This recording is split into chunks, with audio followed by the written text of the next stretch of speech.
Welcome back, students. Today we will learn how to work with proper designed list. So the topic is list structure in Excel. Here I have some employees details and this list is properly formatted. As you can see, we are having name of the employees, department, date of joining, date of birth, marital status and gender.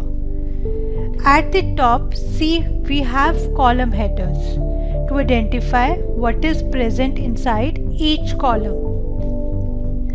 So by mentioning the column header, it is easy for the user to identify a particular data in this list. If the user wants to check something by name, then he can easily go to this column and find out the name of that particular employee whom he is looking. Similarly, if he is looking for the department, then he can go to this departments column and find out the data. So you can say this is the first reason we need such kind of list. The second reason is Excel needs the header in every file, so it looks for them. For this, we need to make different header for each column so that Excel can easily recognize it. In the further tutorials, we will discuss about sorting, filtering, where you will see how these headers are so important in Excel.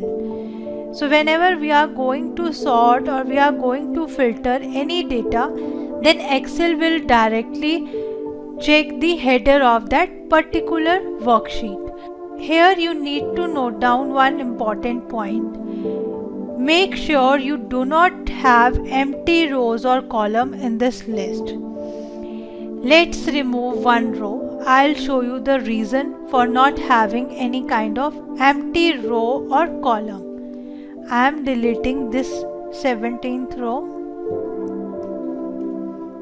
Now, if I want to select the data, then I'll use the command that is Ctrl+A.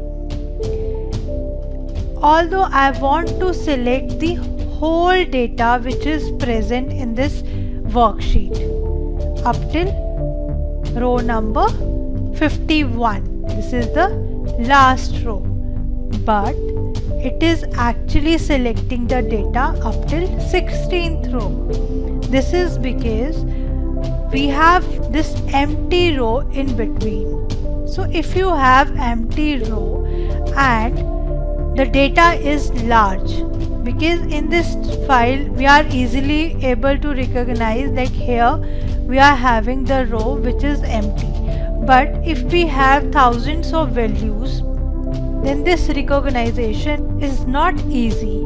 So further, when we are going to select the particular data of the file, then we will make a mistake, because in that case we are selecting a partial data. So I'll undo it. Now again I am using the command that is Ctrl+A. So see the difference. Now it is selecting all the data which is present in this list. So this is how you can say this list structure works in Excel. In the next tutorial, we will discuss about single level sort. So stay tuned with StudyKosh. Thank you.